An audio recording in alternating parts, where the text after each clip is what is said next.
नमस्कार, मैं अनिल केसी about India channel पर आपका स्वागत करता हूं। अबाउट इंडिया चैनल का वास्तविक उद्देश्य भारत की संस्कृति, भारत की विरासत आदि से आज की युवा पीढ़ी को परिचय कराना और उसमें तर्क और विज्ञान का समावेश करना, यही उद्देश्य है हमारे चैनल का। इसके अंतर्गत हम लोग कई श्रृंखलाओं को लेकर आए हैं और उसमें से भारतीय परंपरा और मूल्यों की जो श्रृंखला है उसमें हम लोग आज जो चर्चा करने जा रहे हैं कि वह हिंदू विवाह क्या है, यानी हिंदुओं के अंतर्गत विवाह के क्या मायने हैं और क्या होता है विवाह, इसके बारे में हम लोग संक्षिप्तता से जानने का प्रयास करेंगे। तो आइए देखते हैं हम लोग कि हिंदू विवाह क्या है। तो सबसे पहले देखिए क्या है कि विवाह जो है में हिंदू धर्म में एक संस्कार माना गया है। दरअसल यह हमारे शास्त्रों के अनुसार से 16 संस्कार होते हैं जो किसी भी जो है वह व्यक्ति को किया जाना जो है वह अनिवार्य होता है, और उसी जो है वह में एक संस्कार है विवाह। अब विवाह क्या है? तो विवाह दो शब्दों से मिलकर बना हुआ है, वी प्लस वाह।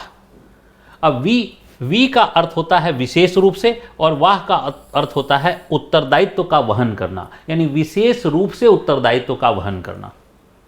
यानी विवाह के पूर्व जो है व्यक्ति विशेष रूप से उत्तरदायित्व का वहन नहीं करता है, बल्कि संस्कारों का मानना है कि यह विवाह के पश्चात विशेष रूप से ही उत्तरदायित्व का वहन करता है। यह सामान्य जन के लिए है। हम लोग इसमें कोई ऐसे अपवाद का उदाहरण ना लें, क्योंकि जो है यह सामान्य जन के लिए यही उदाहरण जो है वह दिया गया है। हिंदू विवाह जो है, हिंदू विवाह को जन्म जन्मांतर का संबंध माना जाता है, और कई जो है जन्म जन्मांतर यानी 7 जन्मों तक माना जाता है कि 7 जन्मों तक जो है जो आपको पत्नी मिली वही मिलेगी, जो किसी को पति मिला वही मिलेगा। तो 7 जन्मों जन्म जन्मांतर का संबंध जो है माना जाता है। और यही कारण है ये जो जन्म जन्मांतर का संबंध है, यही कारण है कि दरअसल विश्व में सबसे कम तलाक दर जो है वह भारत में मौजूद है।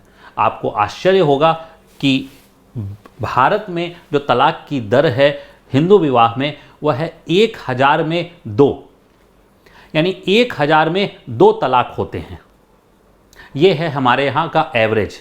जबकि अमेरिका में हम लोग जो है वह देखें अगर, तो 1000 में 400 से 500, अलग अलग उसके जो स्टेट्स हैं वहाँ पर आंकड़े अलग अलग हैं, 400 से 500 तलाक होते हैं। इसका मतलब है 1000 में से 500 तक तलाक हो जाते हैं, और हमारे यहाँ 1000 में से 2 तलाक होते हैं। तो दरअसल इसके पीछे धारणा यही है कि यह जन्म जन्मांतर का संबंध है। और अन्य धर्मों में जो विवाह है वह क्या है? तो विवाह जो है वह क्या है? तो एक साथ रहने की संविदा यानी कॉन्ट्रैक्ट। यह कॉन्ट्रैक्ट है कि हाँ अब हम लोग साथ रह सकते हैं। It is a kind of contract, mutual contract. तो ये म्यूचुअल कॉन्ट्रैक्ट है। लेकिन जो है यहाँ हिंदू विवाह जो है वह म्यूचुअल कॉन्ट्रैक्ट नहीं, बल्कि एक संस्कार है। और कैसा संस्कार है? तो जन्म जन्मांतर तक का संस्कार, जन्म जन्मांतर तक निभाने वाला जो है वह विवाह। तो ये एक जो है वह मंडप का दृश्य है, जो मंडप में जो है वह विवाह जो है वह हो रहे हैं।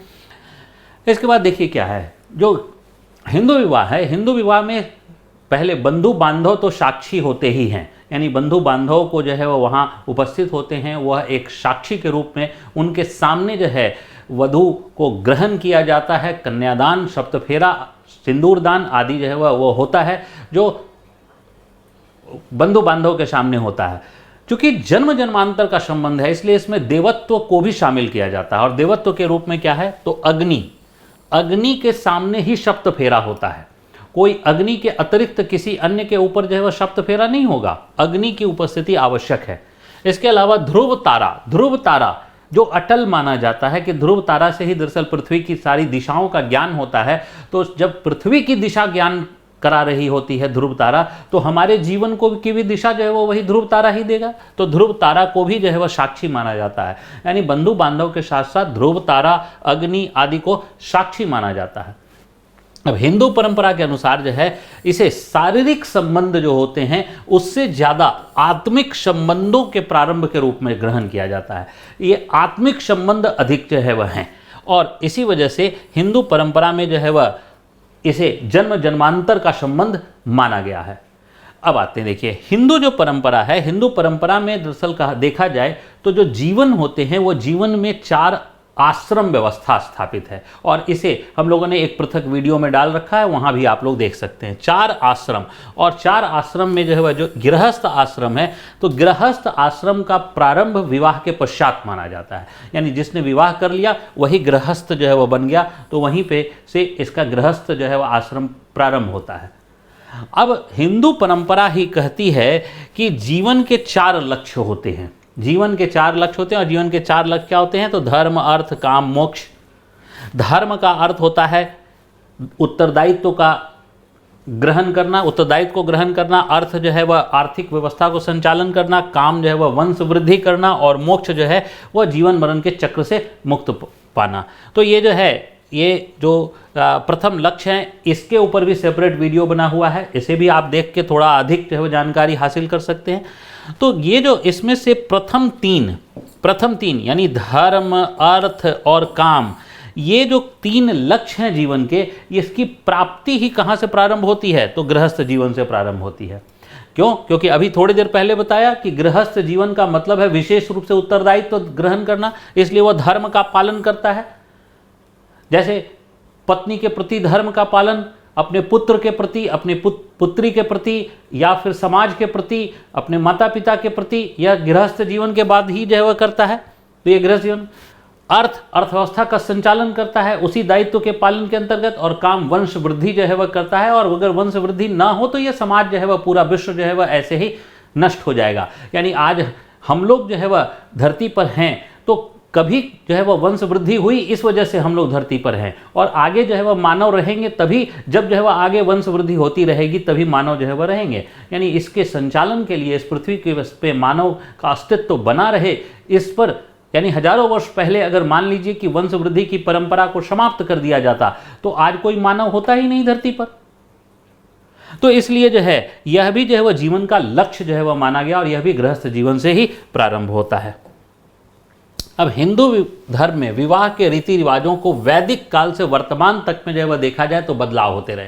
यानी जो विवाह की परंपरा आज है, जो हम लोग जो है वह देखते हैं कि शब्द फेरा होता है, या कन्यादान होती है, सिंदूर दान होती है। आफ्टर हमारे दिमाग में यह विषय होना चाहिए कि ये जो है वह क्यों होती है और कब से प्रारंभ हो रही है। तो दरअसल अगर इसको गौर से देखा जाए तो यह जो है वह वैदिक काल से चल रहा है, और वैदिक काल से इसमें आप देखिएगा कि सप्तफेरा वैदिक काल में, या खास करके ऋग वैदिक काल से प्रारंभ हुआ। अब सप्तफेरा के समय में जो है वह देखिएगा क्या कि चावल के धान का प्रयोग किया जाता है। इस पर भी एक सेपरेट वीडियो जो है वह मैंने बना रखा है कि चावल जो है कि जो बीज होते हैं वो किसी अन्य फसल, किसी अन्य खेत में लगते हैं, और उसकी फिर बुआई जो है वह किसी अन्य खेत में होती है। ठीक इसी प्रकार हमारे यहाँ जो कन्याएं हैं वह किसी के घर में पलती बढ़ती हैं, और फिर उसका विवाह के पश्चात दूसरे जो है वह घर में चली जाती हैं। यानी चावल के धान से हमारे यहाँ कन्याओं की तुलना की गई है, इसलिए सप्तफेरा के समय केवल धान के लावे का ही प्रयोग किया जाता है, और किसी जो है वह मक्के या गेहूँ के लावे का प्रयोग नहीं किया जाता है। ठीक इसी प्रकार कन्यादान क्यों होता है? तो लेटर वैदिक पीरियड में जो है वो प्रारंभ किया गया। इसके बारे में भी सेपरेट वीडियो, इसके बारे में भी सेपरेट वीडियो जो है वह बन के हमारे चैनल पर पहले से जो है वह है। फिर देखिएगा कि जयमाला की व्यवस्था यह आधुनिक काल में जो है वह अब मानी जाती है। हालांकि जो है वह स्वयंवर जब था तो स्वयंवर के समय में भी जो है वह जयमाला ना होकर के वह वधू जो है वह केवल माला पहनाती थी। तो वधू माला पहनाकर अपने जो है वह यह घोषित करती थी कि यह वर होगा। ये सांकेतिक जो है वह यह था। आज जो है वह यह जयमाला जो है वह के रूप में जो है वह है कि वधू जो है वह पहनाती है, तो वह जो है वह सांकेतिक होता है कि उसने वर का चुनाव कर लिया, और वर जो है वह अगर पहनाया जयमाला तो वह जो है सांकेतिक रूप से यह होता है कि उसने वधू का चुनाव कर लिया। यह एक प्रकार की जो है वह विधिवत घोषणा है। इसके बाद वधू स्वागत भोज भी आधुनिक काल की देन है।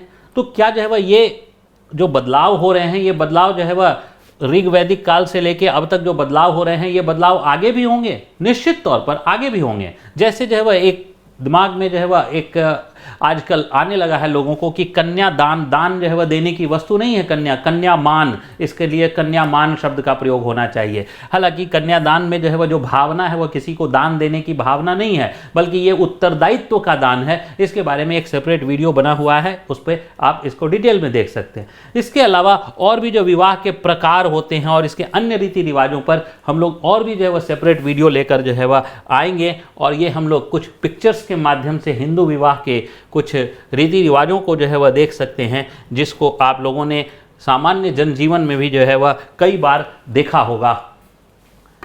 मैं अनिल केसरी आप सभी का धन्यवाद करता हूं। जय हिंद।